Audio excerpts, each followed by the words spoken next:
Hi, I'm Pak Kopi, and I am here in Phuket, Thailand, where I just sold and set up one of my 3-kilo roasters to Greg Johnston, who started Delish Cafe here in Phuket, which is really serving delicious, great food, and now they're serving fresh roasted coffee. And I wanted to get his opinion about the Pak Kopi commercial roaster and his experience about me being here. So, hello, Greg. Hi, Asher. Thanks. Yeah, we've had our business running for 4.5 years now, and we thought that we knew how to make great coffee, and we certainly have a good reputation for that. But with Asher's concept of fresh is best, and making sure that we can consume the coffee within five or so days after roasting, this has put a totally new light on having great espresso coffee.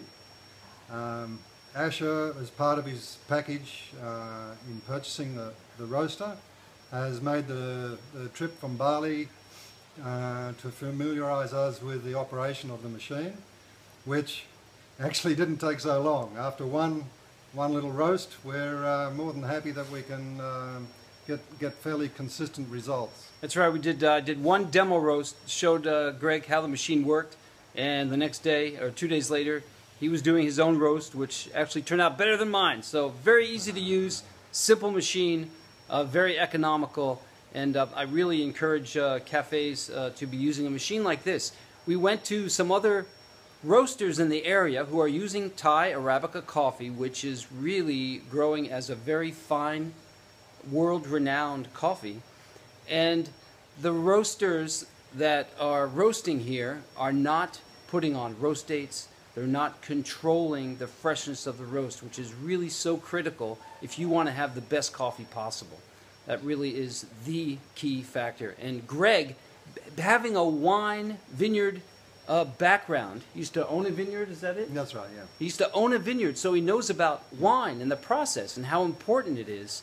So he totally understands this about coffee, because coffee is very closely related to wine in that they have these very subtle tastes, these chemicals that are present during certain processes and treating the grapes and the coffee in a certain way. So he really understands that concept. So I think that's been, for me, a great validation to what I'm doing, is your experience in winemaking. Yeah, so true. I think there are a lot of parallels between wine grapes and coffee, and it's so critical that we take advantage of the freshness of roasted coffee, because I think, you know, the consumer has been you know, used to drinking pretty stale coffee, and it's quite an experience for them. It's a real taste change in the taste profile, yes, of their favourite cuppa, and it takes a while to get, you know, it takes some getting used to. But once you get that extra zing, it makes it all worthwhile. And what I really like that Greg is doing, what I'm doing in Bali, is only using local coffee. Greg is doing the same thing here. He's using Arabica grown in the highlands of Thailand, and he's keeping the whole process local, which I encourage all coffee growing regions to do. And I am available to come and help people who want to use locally grown, sourced Arabica coffee from their own country. I think that's a really important part of the process. Yeah, very true.